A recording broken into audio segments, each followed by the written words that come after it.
Hi friends, ഞാനിന്ന് ഉണ്ടാക്കിയിരിക്കുന്നത് നല്ലൊരു ക്യാരറ്റ് പുഡിങ്ങാണ്. ഈ നോമ്പ് കാലത്തൊക്കെ കഴിക്കാൻ പറ്റുന്ന നല്ലൊരു ടേസ്റ്റി ആയിട്ടുള്ള ക്യാരറ്റ് ബോൾ പുഡിങ്.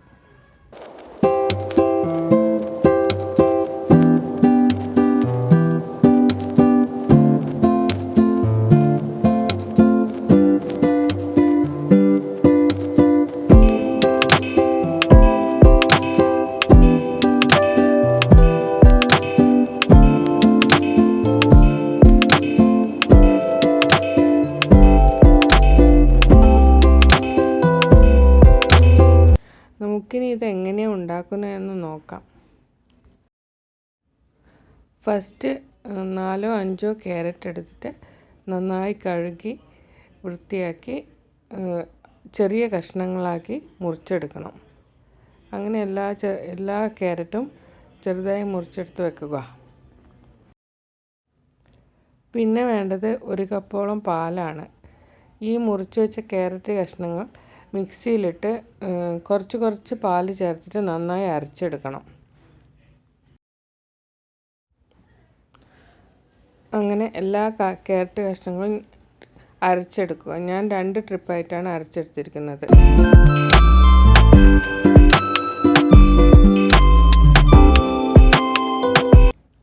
ഇനി ചെയ്യേണ്ടത് ഒരു പാനിൽ 3 അല്ലെങ്കിൽ 2 ടേബിൾ സ്പൂൺ നെയ്യ് ഒഴിച്ച് ആ ക്യാരറ്റ് പേസ്റ്റ് എടുത്ത് അതിലേക്ക് ഒഴിച്ചിട്ട് വഴറ്റിയെടുക്കണം.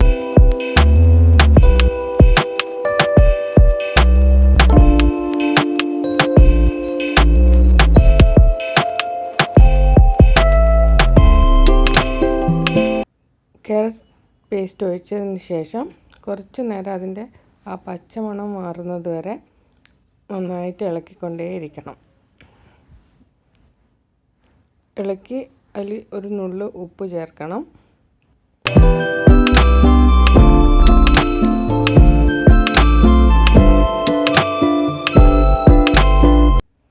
പിന്നെ അതിലേക്ക് ആവശ്യത്തിന് ഷുഗർ ചേർക്കണം. ഞാൻ ഒരു 3 സ്പൂൺ പഞ്ചസാരയാണ് ചേർത്തിട്ടുള്ളത്.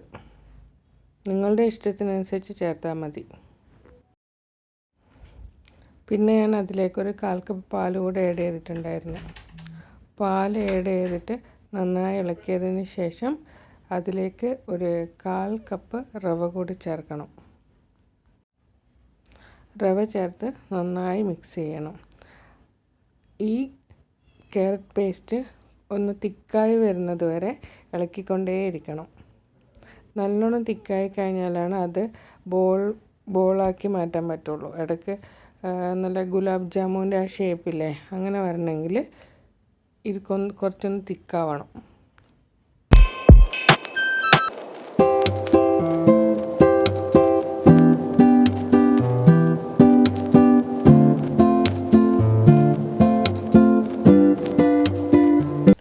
ഇപ്പോൾ ഇതാ ക്യാരറ്റ് പേസ്റ്റ് നന്നായി തിക്കായിട്ടുണ്ട്. ഇത് കുറച്ച് തണിയുമ്പോഴത്തേക്ക് കുറച്ചുകൂടെ തിക്കാവും. അപ്പം നമ്മൾക്ക് ഈസി ആയിട്ട് ഉരുട്ടിയെടുക്കാൻ കഴിയും. ഇനി ഇതൊന്ന് സ്റ്റീം ചെയ്തെടുക്കണം. സ്റ്റീം ചെയ്യാനുള്ള പാത്രത്തിൽ നെയ്യ് തടവിയിട്ട് ഈ ക്യാരറ്റ് പേസ്റ്റ് ഓരോന്നായി ബോൾസാക്കി മാറ്റി എല്ലാ പേസ്റ്റും ബോളുകളാക്കി മാറ്റിയെടുക്കണം. അതിനുശേഷം ഒരു 5 അല്ലെങ്കിൽ 10 മിനിറ്റ്സ് സ്റ്റീം ചെയ്തെടുക്കണം. ഇത് സ്റ്റീം ആവുന്നതിൻ്റെ ടൈമിൽ നമുക്ക് ഒരു ബൗൾ എടുത്തിട്ട് 2 ടേബിൾ സ്പൂൺ കസ്റ്റേർഡ് പൗഡറിൽ കുറച്ച് പാൽ ഒഴിച്ചിട്ട് മിക്സ് ചെയ്ത് വെക്കണം.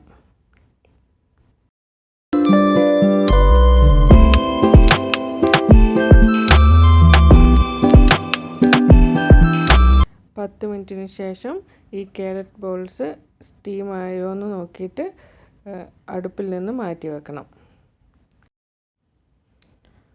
അതിനുശേഷം ഒരു പാനിൽ 1/2 ലിറ്റർ പാലൊഴിച്ച് തിളപ്പിക്കണം. പാൽ തിളച്ച് വരുമ്പോൾ അതിലേക്ക് ഒരു 1/4 കപ്പ് മിൽക്ക് മെയ്ഡ് കൂടി ആഡ് ചെയ്യണം. എന്നിട്ട് നന്നായി മിക്സ് ചെയ്യണം. അതിനുശേഷം ഞാൻ മിൽക്കിൽ ഒരു 4 ടേബിൾ സ്പൂൺ പഞ്ചസാര കൂടി ആഡ് ചെയ്തിട്ടുണ്ടായിരുന്നു. എനിക്കതിൽ മധുരം കുറവായിരുന്നു, അതുകൊണ്ടാണ് ഞാനങ്ങനെ ചെയ്തത്. പിന്നെ ആ ക്യാരറ്റ് ബോൾസ് മിൽക്കിലേക്ക് ഇട്ട് കൊടുക്കണം. ചെറിയ തീയിലാണ് അപ്പോൾ വെക്കേണ്ടത്. അതിന് ശേഷം നമ്മൾ മിക്സ് ചെയ്ത് വെച്ച കസ്റ്റേർഡ് പൗഡറിൻ്റെ മിക്സില്ലേ, അതും കൂടെ ആഡ് ചെയ്യണം. അതെന്തിനാന്ന് വെച്ചാൽ ഈ പാല് കുറച്ച് ക്രീമി ടെക്സ്ചറിൽ വരാൻ വേണ്ടിയിട്ടാണ്. ഇപ്പോൾ കണ്ടോ, കസ്റ്റേർഡ് ചേർത്തതിന് ശേഷം ആ പാല് മിക്സ് ഒന്ന് തിക്കായി വന്നിട്ടില്ലേ. കസ്റ്റേർഡ് പൗഡർ അല്ലെങ്കിൽ കോൺഫ്ലവർ ചേർത്താലും മതിയാകും.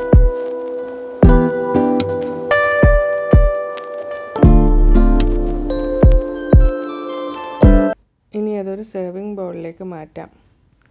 എന്നിട്ട് നമുക്ക് ആവശ്യമെങ്കിൽ അതിൽ നട്ട്സൊക്കെ ഇട്ട് ഡെക്കറേറ്റ് ചെയ്യാം. അതിനുശേഷം തണുത്തതിന് ശേഷം കഴിക്കുന്നതാണ് ഭയങ്കര ടേസ്റ്റ്. കുറച്ച് തണുക്കുമ്പോഴത്തേക്ക് ഇത് ഇനിയും കുറച്ചും കൂടി ക്രീമി ആകും.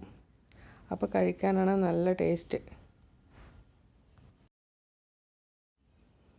അതുകൊണ്ട് നിങ്ങൾ ഈ റംസാന് ഈ ക്യാരറ്റ് പുഡിംഗ് ഉണ്ടാക്കി നോക്കൂ. എന്നിട്ട് ഇഷ്ടപ്പെടുവാണെങ്കിൽ ലൈക്ക് ചെയ്യാനും ഷെയർ ചെയ്യാനും സബ്സ്ക്രൈബ് ചെയ്യാനും മറക്കല്ലേ.